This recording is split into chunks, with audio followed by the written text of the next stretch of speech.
ঠাকুরবাড়ির special ইলিশ মাছের recipe খেতে অসাধারণ ছিল, স্বাদে আর গন্ধে অতুলনীয়।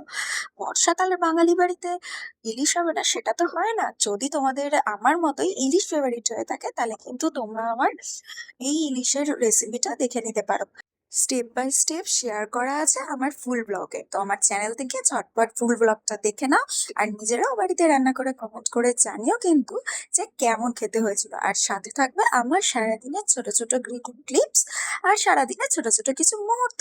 তো তোমার যদি এরকম বাঙালি ব্লগ দেখতে ভালো লাগে আর সাথে কিছু রেসিপিও দেখতে ভালো লাগে, তাহলে অবশ্যই আমার চ্যানেল থেকে একবার ঘুরে এসো আর সাবস্ক্রাইব করতে ভুলো না। আজকের মতো টাটা।